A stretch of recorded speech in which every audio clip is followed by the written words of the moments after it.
知道80年代的体制改革有多艰难吗？一个科室7个人，除了科长以外，就有5个副科长，只有1位牛马科员在干活。这部拍摄于40多年前的电影，用一个电力局改革的故事，精准地反映出了当时体制机构的臃肿以及效率低下。这种官比兵多的体制矛盾，即揭示了官僚主义与利益集团凌驾于规则之上的现状，也表明了体制改革已经到了非改不可的地步。故事的开端，一位叫傅连山的省电业局副局长带着总工程师老梁去到一个叫嘉金的小地方，整顿那里乱成一团的电业系统。自打3中全会以后，全国都在推进经济改革，傅连山得到了省里的支持。此去的目的只有2个，一是夺回地方电业输送的控制权，回归省里统一调度；二是整顿班子，压缩编制，清理编外人员。然而理想很丰满，现实却很骨感。傅连山刚来到嘉金，就遭到了嘉金地方同志的阻挠，就连当地的地委书记都对2人冷嘲热讽。这算什么嘛？省里有些局也太自高自大了嘛！啊，我们也是一级党的机构，就不把我们放在眼里了。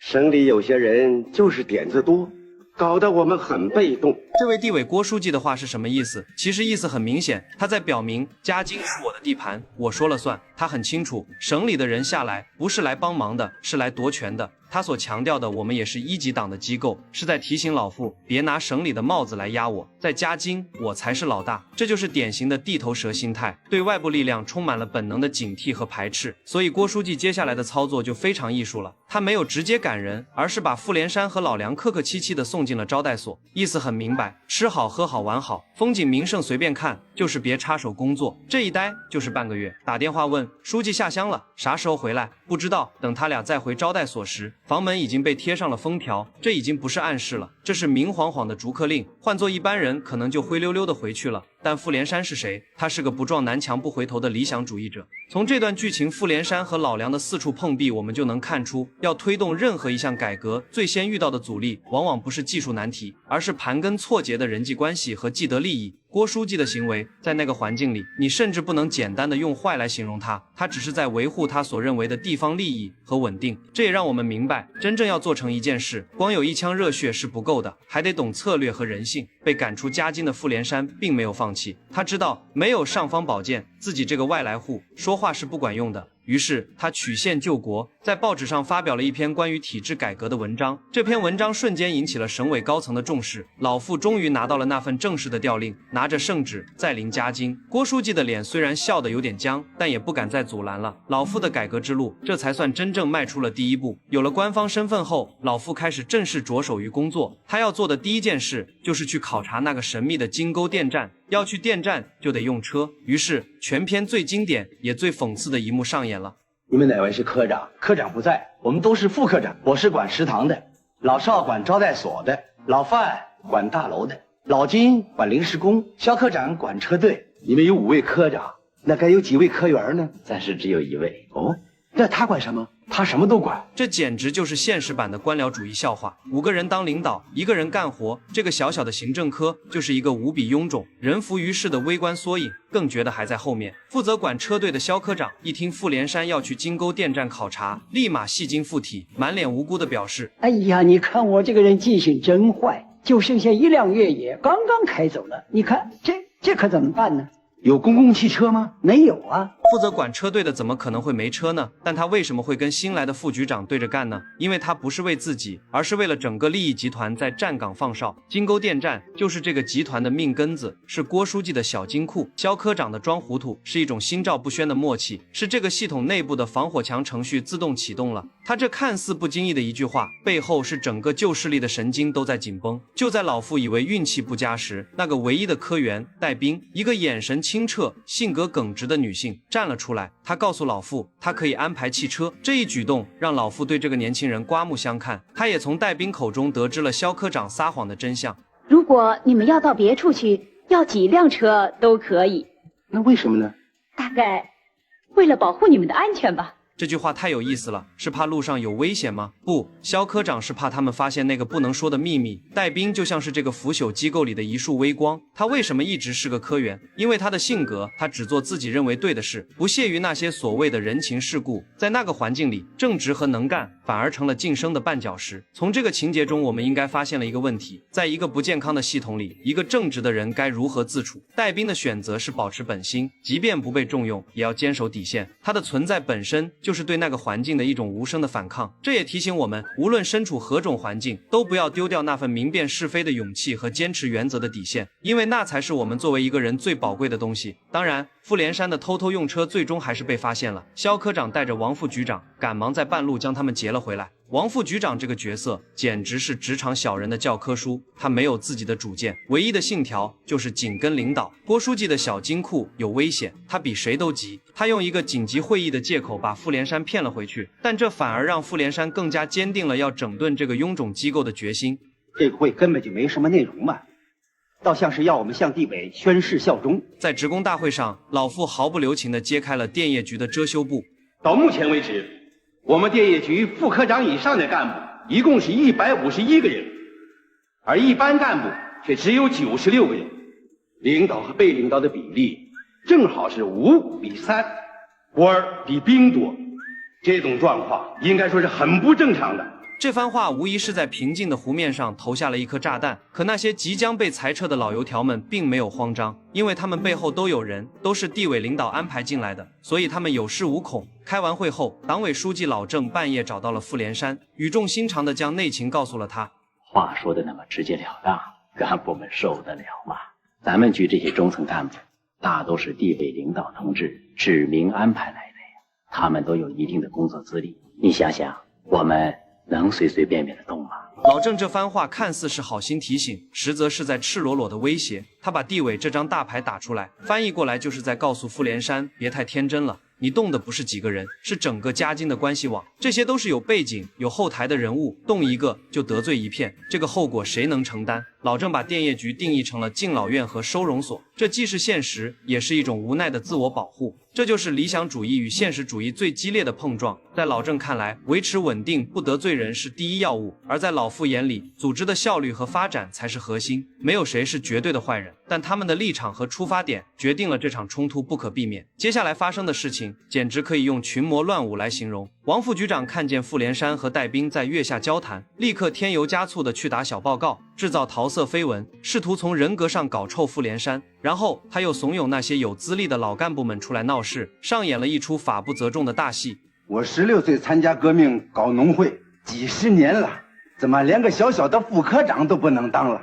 说我没文化，嫌我吃闲饭，可省里不嫌我，地委不嫌我，你傅连山同志一来就嫌我呀！我一没犯错误，二没有生活问题，凭什么不让我当副科长？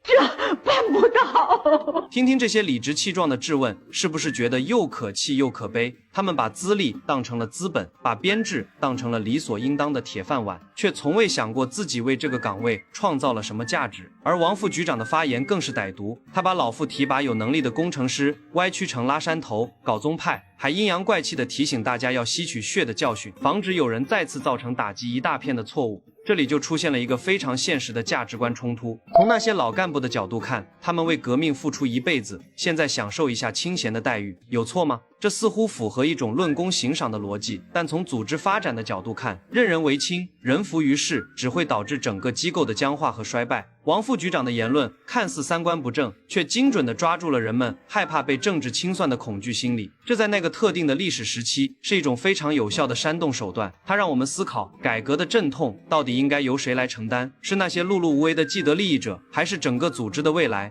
孤掌难鸣的傅连山再次找到了郭书记，这一次碍于省里的施压，郭书记不得不退一步，同意了压缩编制。傅连山见缝插针，提出了金沟电站的改造计划。他留了个心眼，只讲技术上的好处，并没提出要并入省电网。对技术一窍不通的郭书记大手一挥，同意了。人事改革顺利推进，带兵这样的人才得到了提拔。金沟电站的一期改造也很快完成，电压变得稳定，工厂效率高了，群众送来了感谢信，一切似乎都在向好的方向发展。然而，当郭书记得知金沟电站竟然被省电网悄悄合并，自己小金库彻底破产时，终于露出了獠牙。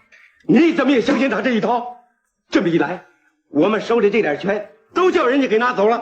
很快，既得利益集团反击来得又快又猛，傅连山被一纸调令强行送去外地参加干部培训班。紧接着，关于他和戴兵的谣言满天飞，戴兵也被一纸调令以光荣任务的名义发配到了条件艰苦的铁路局。这些去学习、去锻炼的借口，这是体制内最经典的明升暗降、架空权力的手段。他甚至不给你一个明确的理由，就用一个你无法拒绝的光荣任务，把你从核心岗位上挪开。老傅被调走，金沟店站的2期工程立刻停摆。戴兵被调走，就是要坐实他和老傅的不正当关系，让他百口莫辩。你看，他们甚至不需要和你正面冲突，只需要动用手中的权力，就能让改革的成果瞬间化为乌有。傅连山和戴兵被调走后，嘉金电业局又回到了以前的老样子，直到一场特大暴雨的到来，才彻底撕下了这群南郭先生的伪装。暴雨导致大面积停电，王副局长在调度室里除了会瞎指挥和打官腔外，屁用没有。最后还是抱病赶来的总工程师老梁，凭着专业技术，几个电话就解决了问题。可笑的是，事后所有的功劳又被王副局长揽到了自己身上。喂，郭书记吗？经过我们紧急动员，传达了您的指示，现在故障已经排除了。你们要提高警惕，不许再出任何事故。然而真正的考验还在后面。暴雨持续，省调度室下达死命令，为保主电网安全，除医院、军工等特殊单位外，一律拉闸限电。偏偏在这个节骨眼上，郭书记打来电话，他一手扶植的营棚公社农田被淹，急需用电抽水，他命令电业局立刻向嘉金供电。这是2道完全冲突的命令，一个是来自省里的专业指令，关乎整个地区电网的安全；一个是来自地方的土皇帝命令，关乎他个人的政绩和面子。此时，傅连山恰好请假回到了电业局，他顶住压力，在电话里和郭书记据理力争，坚决不同意供电，因为他知道一旦超负荷用电，后果不堪设想。他们的通话也被调度室的电话磁带录了下来。可就在这时，外面传来抢修工人受伤的消息，傅连山心急如焚地赶了出去。调度室里唯一有权操作的，只剩下了总工程师老梁。于是，那个夺命连环电话打向了老梁。郭书记的语气从命令变成了赤裸裸的威胁：如果再不送电，造成一切损失，你们要负完全责任。我再等你5分钟。老梁这个纯粹的技术骨干，这个不善言辞的知识分子，就这样被夹在了中间。一边是必须遵守的行业法规和科学规律，违背了要负法律责任；另一边是顶头上司的强权重压，违背了他今后在嘉金将永无宁日。他崩溃了，他想拿起电话报告给省领导，但最终他在巨大的压力下，还是签下了那份授权书。在推上电闸前，他留下了一段绝望的告白：这个沉重的十字架总是要有人背的，就让它压在我的身上好了。你们不要难过嘛，我当然是要受到法律制裁的。可是法律为什么不制裁那些该制裁的人呢？在对我起诉的时候，这不同样是对他们的控诉吗？这是整部电影最后的高潮。老梁的这个选择不是屈服，而是一种绝望的献祭。他知道自己违法了，他也愿意接受法律的制裁，但他希望用自己的罪去控诉那个真正有罪却可以高高在上、逍遥法外的人。他是在用自己的前途和自由去撞击那堵看不见却坚硬无比的权力之墙。这是一个理想主义者在被现实逼到墙角后所能做出的最悲壮的反抗。结果不出所料，电网因超载而大面积瘫痪，老梁也因渎职罪被捕，成了替罪羊。而那张能证明他清白、记录着他和郭书记通话的录音带被王副局长偷偷拿走，交给了郭书记邀功。所有的证据都被销毁，正义似乎已经死了。在法庭上，傅连山为老梁辩护，他发出了振聋发聩的质问：为什么在有的地方、有的单位，那些真心实意拥护三中全会路线的人，那些努力工作的人，那些敢于坚持原则和坏人做斗争的人，还会受到孤立？同志们，这难道不值得我们深思吗？就在宣判的最后一刻，戏剧性的一幕发生了，郭书记竟然自己走进了法庭，交出了那盘至关重要的录音带。我叫郭成，我随时听候你们的传讯。电影在这里给了一个看似光明却又有些魔幻的结局。为什么郭书记会突然良心发现？是迫于舆论压力，还是老梁的牺牲最终唤醒了他？电影没有明说，或许这个结局是那个时代创作者一种美好的愿望，一种对正义终将战胜邪恶的期盼。但在我看来，这个结局反而让之前的现实主义批判力度有所减弱。但无论如何，霍启萧墙这部电影在40多年前就敢于如此深刻地揭示体制内部的症结与矛盾，这种勇气和深度至今仍让人敬佩。他告诉我们，任何一场改革都是一场新旧观念的博弈，是公共利益与既得利益的殊死搏斗。改革者要面对的不仅仅是技术上的难题，更多的是人性的复杂、权力的傲慢和制度的惯性。电影里的傅连山、老梁、戴兵，他们就像是投入黑暗池塘的石子，虽然激起了波澜，但也付出了沉重的代价。他们或许是理想主义的笨蛋，但在我看来，正是因为有这些笨蛋的存在，我们的社会才能在一次次的阵痛中艰难地向前迈进。积习难改，溯及难清，改革之路道阻且长。但正如电影最后所期盼的那样，即便微光会被黑暗暂时吞噬，但它也为后来者照亮了前行的方向。